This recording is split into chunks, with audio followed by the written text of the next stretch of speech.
Hey everyone, today my friend Dmitry is going to teach you about how to do COVID-friendly PR outreach. Okay, Ellie, that's okay.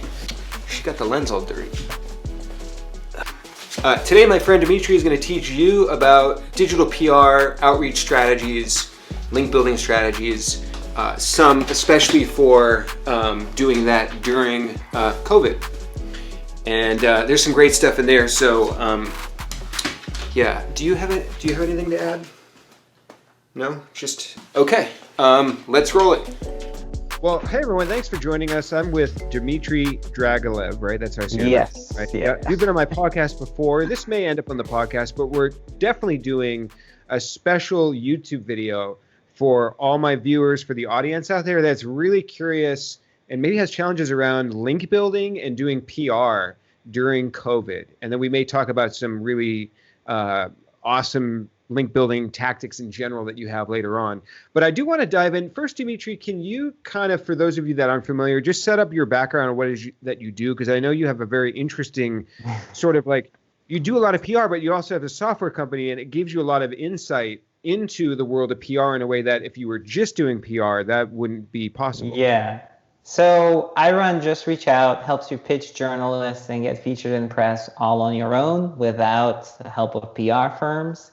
And the thing is, in the recent year or two, a lot of SEOs started using the platform in a link building capacity.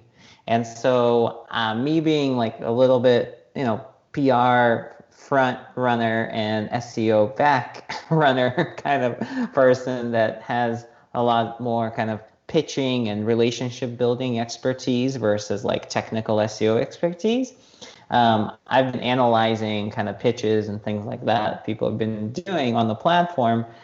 And it's been pretty interesting to have that perspective to kind of fuel your outreach and become more sophisticated and better.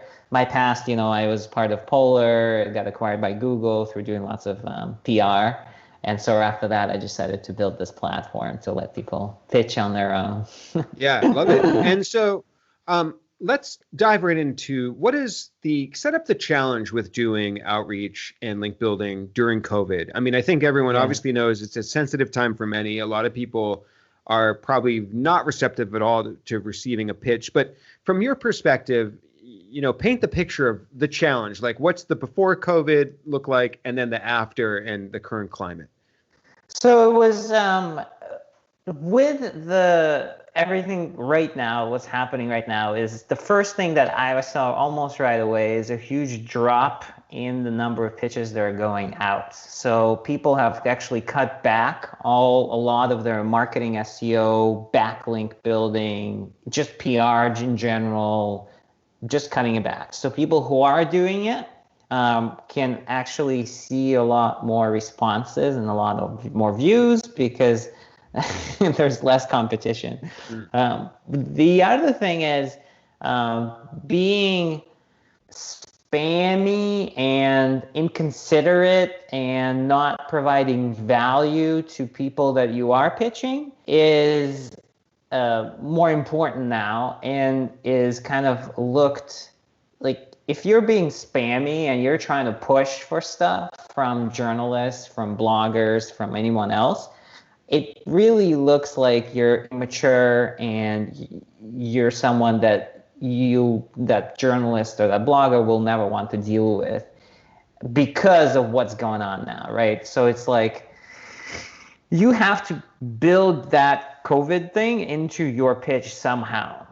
It might not be all about COVID. You might be doing something completely different, but it needs to relate to it, right? So like remote work relates to it, maybe different types of topics could relate to it, finances, building businesses, but you need to take it into the account. And right now, that's what most people are focusing on. So you can take that into account and pitch with it somehow, or B, you can go another route and just wait things out or develop something new that might be more relevant a little bit down the line. Yeah. Yeah, so in general. you can't be tone deaf to what's going on. I mean, you have to acknowledge it in some way or another, it sounds like. So what I'd love to do is maybe like I know you might have a certain flow that you might want to talk through people Hmm. trying to achieve this, but I wonder if any of those include examples of maybe business types, because I'm thinking of certain clients that I work with and maybe others that the viewers might work with as well. You know, I'm thinking of like everything from e-commerce to a software company to B2B services, right? So maybe we could talk through a few of those because I think some might naturally lend themselves. Like, so if you're doing some sort of B2B service, doing outreach related to remote work, productivity, remote team building, that stuff, that might make sense. But, you know, what if you're an e-commerce website? Like, so I work with a precious metals dealer as one example. Or what if you're selling clothing or, you know, food might make sense. But how can maybe, let's start with that, an e-commerce site approach PR and link building and somehow tie that into COVID, especially if their product doesn't really naturally have a tie-in? Yeah, so I think I'll show you an example of one actually. I'll screen share. And the reason I want to show this is because there are a lot of journalists asking. Let me see. Can you see my screen, kind of, or is that? So there are a lot of journalists asking for stuff, right? So this is an example. This is from my platform because I use it a lot. But usually, like, I type in a keyword such as remote work, and there's a lot of people asking for stuff. And this is what it looks like essentially. You know, Katie Morrell from American Express. Deadline is April 9th. Managing exec, small business owners. What are the best tips for managing remote learning, remote team, right? So it's very generic request. It doesn't have anything to do with, it has the word coronavirus in it, but Yep. it's not about corona, or like it's somewhat of a response to it, right? So a precious metals dealer will probably need to do this kind of work, remote work. Like everybody's doing remote work. It doesn't matter what industry you're in, you're probably doing remote work. And so you can probably go after this and respond to something like this, and do a little bit of research. Like I usually jump into the person themselves and say, well, who is this Katie Morrell? And I look and see she's a writer and strategist, so I'll dig a little deeper. This is another client of ours that has included some of those tips. So the way to do this is to take her question and include the answer in one of your articles. You can send back the answer to her as well, but include an example. And that's what, in this situation, this client of ours did, is they put some of those quotes, some of that information into that article. And in the answer to that journalist, the journalist ended up covering this client of ours. They included the link back to her article. You don't have to do that. You don't have to go into your article.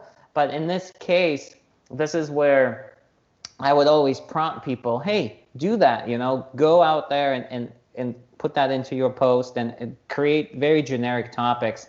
The other thing I like to do is look at past asks from journalists, right? So if I want to target Fast Company expired only, I'll just look at all the ones that Fast Company has asked recently about and try and dig out a story out of there saying, well, you've covered workplace, but you haven't covered remote work. Are you at all working on a remote work article? Going, you know, like basically I would have to research that person and see what they've covered recently on American Express or wherever they write, and then figure out kind of like where I can fit in. But that's, yeah. So let me pause you there. First of all, I don't know if you saw in the video, but the viewers saw the chair I was sitting in completely just fell apart. So I'm now sitting on my piano. Yeah, I saw there was like crap. There was something happening over here. So that, just to explain, that's what happened.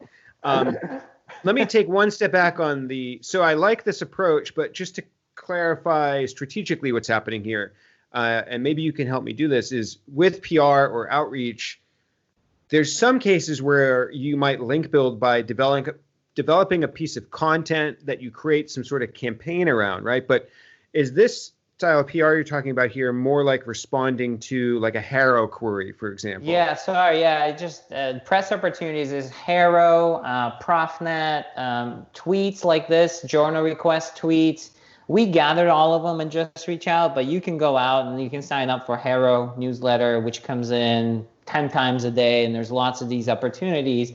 Every day, hundreds of these journalists ask stuff on one newsletter, and there's no shortage of tweets. If you go under journal request tweets, there's tweets galore. So and let me ask too, Dmitry, like with the PR you do, like, is this your favorite sort of way of looking for opportunities, or is this sort of one way that out of many? Just so I have perspective as we go through the conversation, as the listeners are listening, because I know there's other types of PR, like I said. So, but is this really, in your opinion, the best one to kind of focus on is responding to queries? Well, if I don't have a story, like Fractal, they are amazing at creating stories, and they know kind of like what news is breaking, how to take their stories and bake them in. And they've been doing amazing examples, and I can share some with you. But if I don't have anything, if I'm just a precious metals dealer, then this is my favorite thing to turn to, because it's the easiest, because I don't have to really think of a new story, because these people are already asking for something. So I just sit back and I make sure that I can be the best response for each journalist. If I have an idea for a story and I want to research a story, I'll look at like what journalists are covering, and I'll look at these other ways of kind of getting links, which we can talk about later on or whenever. So, but I like this because anybody watching, no matter what you're doing, and like Dmitry said, if you don't even have a story, anybody can do this. That's the point I'm taking away from here, because you don't need a story, you're just reacting. So I'd love to dive in, like, so let's say this came from HARO or came from a tweet or something like that. Like what's a great way to respond to something like this? Do you have examples of that in the deck? I do. So we have actually Groov HQ, if you ever heard of them. They're pretty awesome. And so I have a whole little blog post on how to respond to these opportunities. And here, I'm going to drag this into the screen. And so we can link this up later. There's a whole interview with them on how they've done it and where they've been kind of featured. But here's how like 90% of our folks respond to these. The subject is, hey, first name, regarding, and there's usually one or two words there in terms of what they were asking about. And then in the introduction, you want to sort of, a lot of people, if they've been covered somewhere, they might mention that right there in the first, I call it a strong lead. In a typical press release or wherever you're sending stuff, you usually put a headline, then you put like one sentence under it. Here it's kind of, you just want to introduce yourself, and then here's what you are answering. And you don't usually make this too long. They'll usually follow up with more examples after. It's pretty basic, but I would say try and put yourself into their shoes and try and figure out what would the other responses be. So if you're giving generic advice, it's usually not the case that they would include that. So you wanna have something that is attention grabbing, right? Something somewhat newsworthy that you're doing that's a little bit different from everyone else. But yeah, there's no kind of like quite, like, you basically need to judge it for yourself and say, all right, is this too generic sounding? Is this kind of like meh? Or is this like attention grabbing, And is the timeliness of the response important? Because that's something I've heard, is that the quicker you reply to a HARO, the more likely your chances are. So what do you see in regards to that? Yeah, I think as soon as possible. So we index it every 15 minutes. So on the dot, every 15 minutes, we try and get the latest one up and running for ourselves, just to see. And so as soon as possible, if you can get in there and like, I might be able to pull up some of these, but you just literally try to respond to them as fast as possible so that you're one of the first ones, because usually they last only a few days, right? Yeah. Here's like, I like to put in like very generic terms like business, how CEOs rebound, reckoning for China, business, how CEOs, so like financial economic impact of COVID. So like April 26th is going to be the deadline for this. This is the email, and this is like actual questions that they want. And it's super like, like we only have what, like couple days to really respond. And I bet people are going to start pouring in now, like this is the latest one that we've kind of indexed. But see, these are very diverse. Like, are most workplaces really diverse? That's a very generic question. Restaurants. Yeah. So one question that comes up often is, should you reply with your actual answer that they're going to use, or do you reply saying, hey, I'm here and I'm available to give you an answer? I've tried both. Is there a rule of thumb or something to look out for to know how you should reply? Like, so with the actual answer that they're going to quote from, or just telling them that you're available? Because that example on your screen looks more like they're just raising their hand and saying, like, here's why we could add value, but not actually answering anything. Yeah, so that's the sweet spot. You don't want to go into like the long ass, like really long response, the full thing. You want to like tease them a little bit, and that's usually the sweet spot. You want to say, hey, you're legitimate. You're like some C-level person. You've been covered somewhere before. If you have, great. If not, no worries. And then C, you want to tease them with something that's like somewhat interesting, but they're going to say, hey, can you give me a little more detail? Because you want a skimmable email. This is a perfectly skimmable email. It has some setbacks here, right? Because this person has never been covered somewhere else. He's from a financial firm where but he's a CMO. He doesn't really he addresses the question, but it's not shocking. It's not like newsworthy or attention grabbing. But you basically want to tease it because this is very skimmable. See, like one line. So that's good.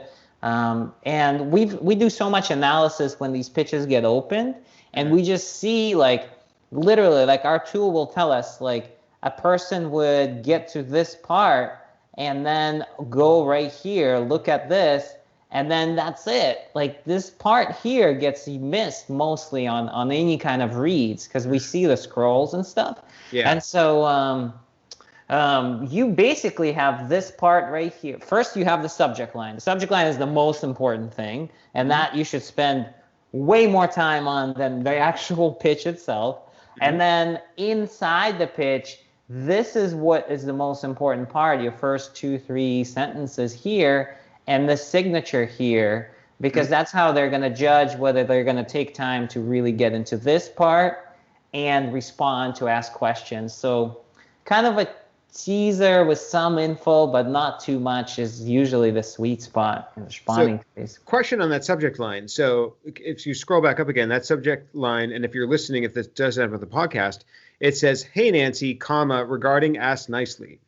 So you mentioned taking a lot of time on the subject line. That doesn't seem like a subject line that took a lot of time. That almost seems like a subject line that just somebody randomly, hey, Nancy, regarding ask nicely, just sort of threw in there. So is that walk me through that? Like, is that something, like, how would you know that casual subject line is actually what might work? And when you say spend time on it, what do you mean? What are we spending time on? Are we spending time testing? Are we drafting option? Like, what? Break down the subject line thing. So you are actually spending time testing different subject lines. And this one seemed to work for this client because it was very specific and very, just needed very short and specific. That's why it worked. Now, let's look at this. How to talk to your aging parents about their finances post-COVID. It's for Her Money by this woman, Lynn Morrison. So a subject line for this could be, it can't be summarized in one word, ask nicely. The other query that this person was answering for was all about ask nicely. So he didn't need to kind of do that. With this, how to talk to your aging parents. So this would be it might be regarding your question on finances for aging parents, or your query on aging parents and finances, something like that. And you might not put the first name in the subject line. So I think with that subject line, he actually in the follow-up changed it and said Lynn regarding, or what the name was, hey Nancy regarding Ask Nicely. In the follow-up, he put that first name in there. I think the first one was like regarding Ask Nicely. That was just it. But I would basically, you have maybe 4 or 5 words to really kind of make them open the email, and it needs to stand out from everything else. So every generic response will be your HARO query on how to talk to your aging parents about finances post-COVID. That's the generic response, or like regarding your query, or answering your query on, and then the summary headline right here. And so you just need to summarize it, condense it. The point is to make it very skimmable and actionable for them to open up. And so that's the time where spend the most time on the subject line. Is like it's their door to your pitch, to them to open it, and you got to work on it just to experiment, to get that science perfect, right? People who are good at this can look at this and just literally say aging parents finances COVID, or scoop aging parents finances COVID, or like news or something like that, right? And so they'll come up with 2 or 3 like that, and they'll hit that person up with those. You have your open tracking, right? So that will tell you whether they opened your previous one. And the idea is to send a few of these in the first day or 2 days. If they're not opening the first one, send the next subject line, send the third subject line, and just change them up slightly to see if they would open it. Never follow up on the same one, because if they didn't open it, you following up, pestering them, you can just send another one with a different subject line. Don't follow up on the first one. Since you have the opportunity to study a lot of these with data, do you see any commonalities around subject lines? Like, some people say shorter ones work. Some people say don't capitalize every letter. Some say do that. Some people say, never use their, like, what are some of the rules or like best practices that you see common? Of course, you want to digress from those when you need to, but are there any sort of commonalities that you see? Yeah, I think I'll pull up. We have a tool that kind of corrects your pitches as you send them out. I'd say I've seen more open and response rates on subject lines that are not capitalized, because the majority of people who are capitalizing, mainly everybody tries to capitalize. So people who don't capitalize the letters, they stand out. Shorter ones, better than longer, but it really depends. So like on press opportunities for responding to journalist asks, shorter better than longer, but the journalist pitching, where you pitch journalists on like a story, longer ones are better. But if you're doing a longer one, you got to write the headline. So you're essentially like writing the actual headline of the article. So for them. And you got to just focus on just that subject line of that attention-grabbing newsworthiness of it. So that makes sense. Yeah. So if it's short, do it like this or something similar. If it's longer, just make it as a headline. But yeah, we have like, this is our journalist tool, but when you are pitching a journalist, we have all these sort of tips that our bot kind of corrects your pitch with, and it starts making recommendations for you in here. But here are like some of the ones that we try and make sure people follow. Be relevant to their beat, of course. 45 to 65 characters long for the subject line. Call out a number sometimes is good.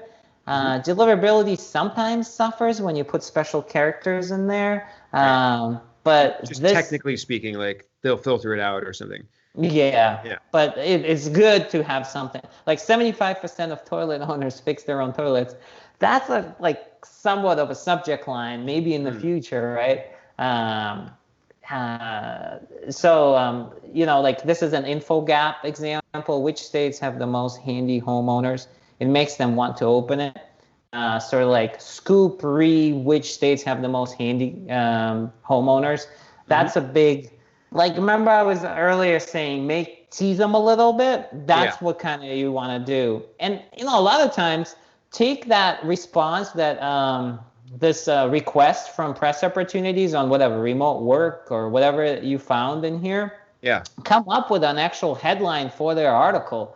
Mm. Because when you read this stuff, how CEOs rebound reckoning for China, like, that's not a good title. Like, you should probably dig deeper and figure out, like, looking for small business to use digital marketing, how will COVID impact credit card processing. Like, this could be like scoop 10 ways credit card processing will fail small businesses. I don't know, whatever it may be, but you would take the summary question and you would turn it into a teaser like this: which states have the most handy homeowners? Basically like an actual headline for the story. And so when you're doing that, you're not telling them like directly, like, "Hey, I think this is a better title." You're just stating it that way, so maybe it connects with them as a better title. So you're sort of Yeah. like hinting at it. Yeah, you're actually like in the subject line. You're right. This is all about, we're talking about the subject line, which we're spending a lot of time on the subject line. Yeah. But it's super important because nobody's going to read your pitch if they don't open your pitch, right? Yeah, So subject exactly. line is it. Yep.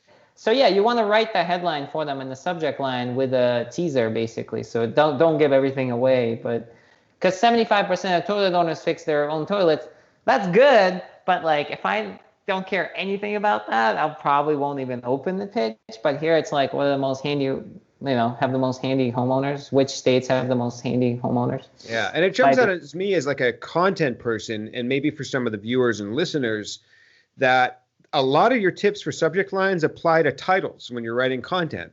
And so I think you can just think about what makes a good title from a click-worthy standpoint, topic standpoint, etc. At least for me, that helps me get in the mindset of a subject line, and might help some of the people watching as well with that mindset. I think, yeah. And then so you've got some really good tips for the email pitch itself. So just touch upon those, and then we can circle back to the overall idea of how we're approaching this during COVID. Yeah. So the pitch itself should be somewhat short. You gotta summarize everything you got into that like 200 word maximum. We even have a counter that kind of like keeps tabs on how many words you have in your pitch. And the very first thing you want to do is establish a personal connection with them. So I'll show you the actual examples here. We have templates in there, but you want to know what they've written about. You want to respond to the article, right? Or whatever that ask may be. In the earlier example, it was an ask. Here, it's an actual article. But you're essentially responding to them, and then you're building upon it to sort of ask them about an idea that you're working on to see if they've been all interested in it. A lot of times, and this is a huge hack that most of our customers use, is they'll answer a Quora question.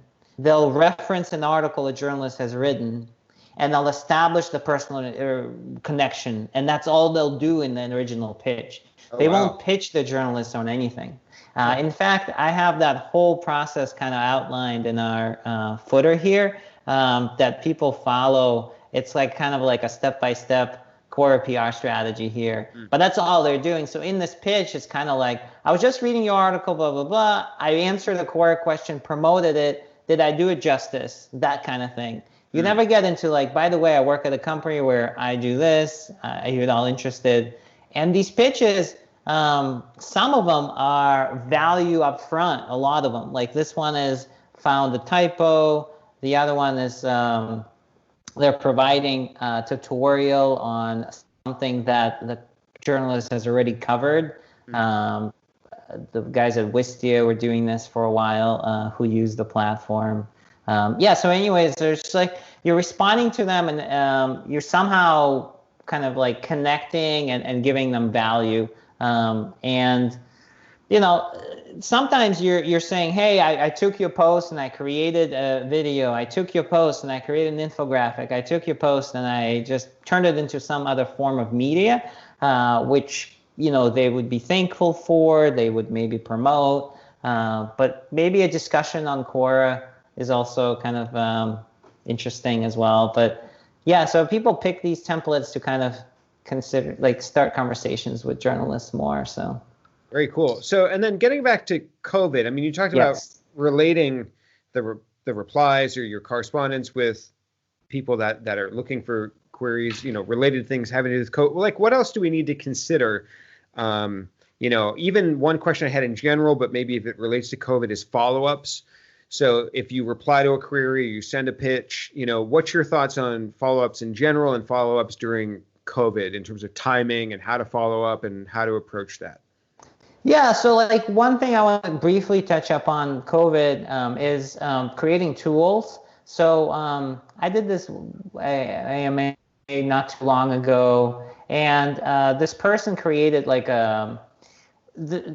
basically right now when we're sitting around, creating tools, creating data, creating anything is very hard because we're just at home and there's a lot of work to do, right? But we want to know what kind of resources and tools the media would find useful and people would find useful, right?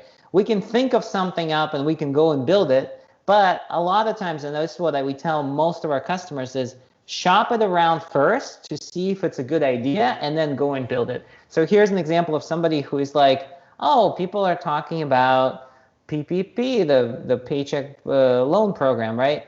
They're asking about it. So he's shopping around the idea of creating a PPP calculator. And he's not essentially creating the calculator. He's not creating the resource at all. He's saying that he has created it, and he's seeing if people will respond and say, this will be interesting, I'd love to check it out. And if people are saying yes, then he's going to go back and go and work on it, right? He's not going to go work on it without validation from press or publications or bloggers or anybody out there who link to him. Without, like, if he doesn't have that validation, this person will not be creating anything. And I see the same thing for studies and data. People who are not fractal, they're not big, amazing at creating newsworthy headlines right off the bat and know that it's going to be like a great success. Do this work to research their PR initiatives, their linking initiatives, before they invest time and effort into creating the calculator tool, the resource center, whatever it is that you do. Because if I get 4 responses to this email, I'm probably going to go and create this calculator. And I'm like, look, there's 4 publications that want to do this. So now in the time, like, when we're all at home and we're, you know, like, don't have as much time to kind of on different initiatives, would be scrappy. This is what I see a lot of people are doing, is that they're testing to make sure, and it's important to do so. And then let me make sure I understand. Let me interrupt and make sure I understand, just for the listeners too. Are you saying to reply to like HARO queries, journal request queries with a response saying, I saw your query, we have a tool, does this look interesting? So you're using the query as an excuse to then follow up to see if there's interest in the tool? Or is this something else that's happened? Are you just cold reaching out to people, gauging interest, or what exactly is that? So it's both. So I'm looking at actual queries from journalists asking about the Paycheck Payment Protection Program. Yeah. And I'm looking to see if a tool that helps you figure out if you're like if you can apply for one, how much money you'd get out of it, what the process would be. Is it all useful for them and interesting for them versus just answering the question about have you applied to PPP, have trouble securing mortgage, like these other questions that they're asking. So when I respond, I say, hey, you're asking about if I have trouble applying for PPP. I created a tool on all that information. Is that all interesting to you? I'm actually like just putting out feelers, right? And then for journalists, I'm just putting in terms like PPP, and I'm just seeing who's covered PPP calculators and tools right now, and pitching them exactly the same thing. Hey, thinking about creating it, or maybe I've created it and now you're all interested to check it out, just to get some reaction from the press on what is going to be big or not, or is this going to be successful or not. Because if you blindly go create stuff right now, chances are you might miss, right? You might create the best calculator, but there's 100 calculators out there right now. And had you not done this outreach, you would have wasted away weeks of time trying to create something. You would feel really bad trying to pitch stuff, and you'd probably not get, a lot of press on it, and it would not be a good, successful project. So I always say test it out. Yeah, so you're vetting. That's a very interesting. I've never thought of replying to a query in that way, right? You just think of like it's a query, and the goal for that is to get the coverage in that specific query. But it's very interesting. Now, let me ask, if you're not replying to a query and you're looking for journalists that have covered something, if people don't have your tool or they don't have access to a tool, how are there some simple ways that they can find, what's a good way to find writers or journalists that have covered certain topics before? Are there certain Google searches, or how would you approach that? So we sit on top of Google News and Bing News. So all this data comes in from Bing News.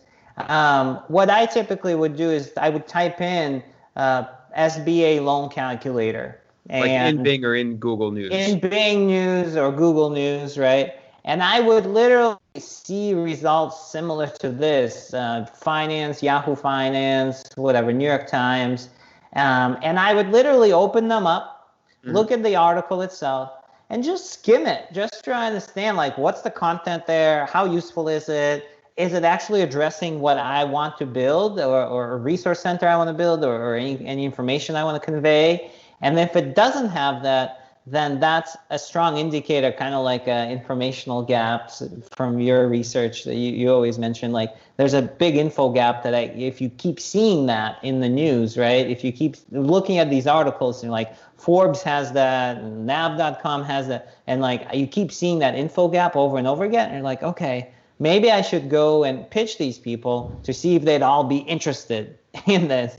And then once you do, then see if you get opens, see if you get responses. But yeah, I would use Google News. And, I would follow up. I do this thing where I misspell a word in my prior email, and I go do a my apologies thing.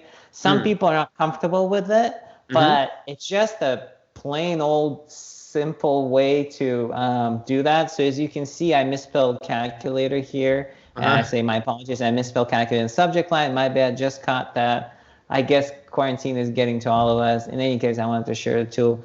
Like, it's borderline, like, you don't have to say, but like, you can follow up with more info if you want, but something like this works really well for, we tell that to folks that really want to follow up and see if they got open. I usually just follow up once, though. I don't pester people. If they got 2 things from me and they didn't open it or respond, whatever, don't bother, trying to pester folks. People are already. So. And how long do you wait for follow-ups usually? So our tool default says three weekdays in here, if not replied. I usually put their time zone, and the thing is, journalists open their emails in the morning and in the evening the most. So if you want, 8 p.m. is actually decent, 8 or 9 p.m., because they're skimming through the rest of the day. And then early in the morning, you can also ping. And so those are like the best times that we've seen from our data from JustReachOut. But yeah, and I would wait a couple days, like 2 to 3 working days. In this example, he's doing it in 1 day. Yeah. But yeah. But anyway, so that's just and then backlinks is like a whole other kind of thing during COVID, and I want to get to that, because we talked about just in general acknowledging COVID's happening either directly or indirectly, maybe thinking about your pitches in that way. But yeah, you hinted at before, and I've seen this as well, maybe presents some opportunities, and I hate to use that word in such a sort of, negative or painful situation for many, but it does present certain openings where maybe there weren't before. So in terms of link building, what are some of those opportunities? Well, the easiest ones, of course, like everybody who's listening to now, is we got unlinked mentions, and then mentions that are linking to the home page but are not linking to the exact page where you want the link to be. And with anybody doing that, it's easy to find unlinked mentions. There's many tools out there. It's easy to find where you've been mentioned and ask those people to update those links to point to a specific page, right? Something that we've focused on a lot, and this is something that Matthew Barbie from Traffic Think Tank. Yeah, HubSpot, right? HubSpot, yeah, asked about, and they've been a customer of ours for ages, is a broken link outreach tool. So we put in a term in here, and we generate a report like this, which shows you the source, the broken link, the link text, and the type of the link, follow or do not follow, and the email. It allows you to mail merge this. It becomes a little easier than a tool like Ahrefs or some of these other broken link tools that don't kind of compile a report, an outreach report like this for you. The idea, and a lot of the outreach that we have been seeing, is kind of follows this structure. All right, found a broken link, permission to promote your article. These are some of the best subject lines that have been working for us. But essentially, I came across the article on Google, love the article. I'd love to promote it to my customers, but I see there's a broken link on it. The broken link is here. We have an article on a similar topic, and this is where you can or you don't have to, right? There's that whole thing of reciprocity where you can go out and you can even start promoting their article and say, hey, I started promoting your article to our customers, but it's got a broken link. Can you fix it? They'll say yes, and then you'll come back and say, hey, I actually wrote an article on a similar topic. But the whole search here usually starts inside our tool starts with a description of an article that you already have on your website. So if I have an article about SBA PPP loans on my site, I will put that into the tool. The tool will just go on Google first page, Google second, third, and fourth, scrape the data, read the article, find broken links in there. And usually the case is that after checking the article, they do link to something that you have on your site. You might have to play around with these keywords. And if you were going to do it manually, you literally would just kind of Google around SBA PPP loans and start looking through these articles to see if information in these articles, how to submit your SBA PPP, list of banks, if these websites that are surfacing on the first page, second page, third page of Google have information in them that you have in your post. You want some overlap there because you essentially want broken links on similar resources, similar content that you might have in your post. This is a little bit different, completely different from like pitching journalists. So like if the journalist has already covered something that you already have, then forget about it. But here you want the actual overlap to be kind of tight because you're looking for broken links on a similar topic. Yeah, no, that's great stuff, Dmitry. So, and I see you built a lot of cool things in your tool, but it's good to know that there are some manual ways too, because not everybody out there can, get certain tools, or they might have certain budget caps. But yeah, free. Just do it on Google, and similar with the other pitching too. Sign up for HARO, free. Journal request, hashtag free. You can scan those press opportunities or queries or whatever. With journalists, you can go Google News, just type in SBA PPP loan in calculator in Google News. And with this, just go start on first page and look at, find broken links on these sites, fire up Hunter or something like that, which is a free plugin, and you can get email addresses, or Clearbit, it's got one. To find email addresses for these folks. Certainly. Yeah, and then for the technical side, a plugin I like is called SEO Minion, where you can easily scan a given page to find the broken links on it. Oh, and other cool. technical things. So yeah, that's a good way to, rather than manually looking for broken links. So Dmitry, this is awesome stuff. I know we only have like a few minutes left. I'm wondering, is there anything really substantial that you wanted to touch upon that we didn't get to yet? If not, I can always ask a few other questions that I had in mind, but I want to make sure to give you the opportunity to cover anything that we haven't. I just thought, like, shopping around ideas is a really important thing that people just don't do enough of. People come up with ideas and they'll go and implement the whole thing. They'll go write the whole article, right? And they'll go and just try and promote it, right?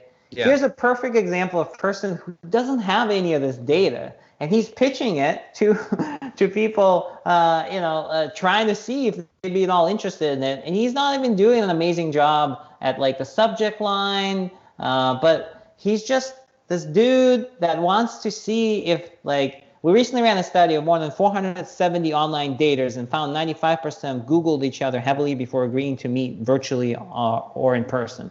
So that's his like hypothesis. Now, like, 9 out of 10 times, if you're listening to this or you've been thinking about creating data or interesting pitches or whatever, you're going to go and actually run that study, and you're going to try and get the right percentage on it or whatever, or data or info.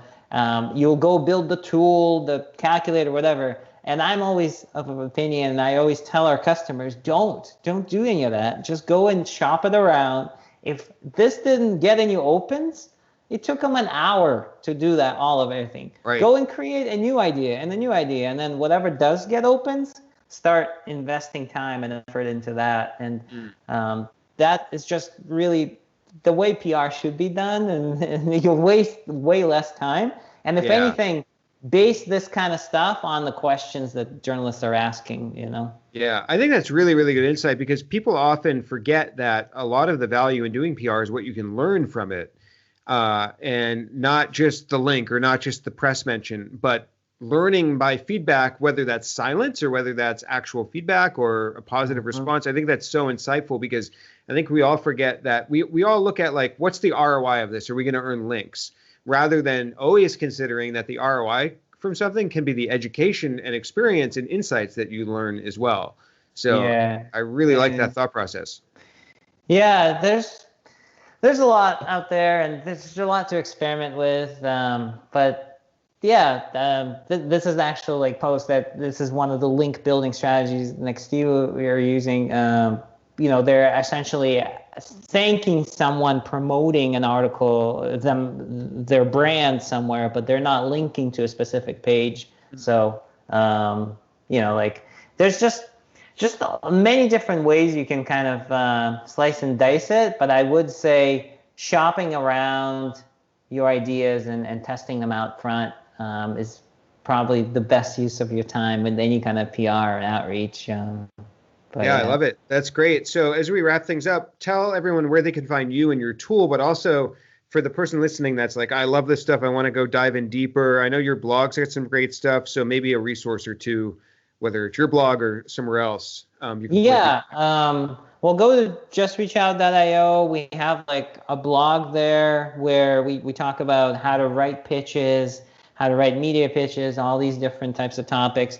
My personal blog, Criminally Prolific, I've had that longer than JustReachOut. JustReachOut 6 years, Criminally Prolific more like 12 years, and have a lot more kind of in-depth resources. There's a course and stuff like that all inside criminallyprolific.com. But those are like my two websites, my little corner of the web. Nice, great. And I can say personally, I mean, the free information alone on both your sites is so valuable.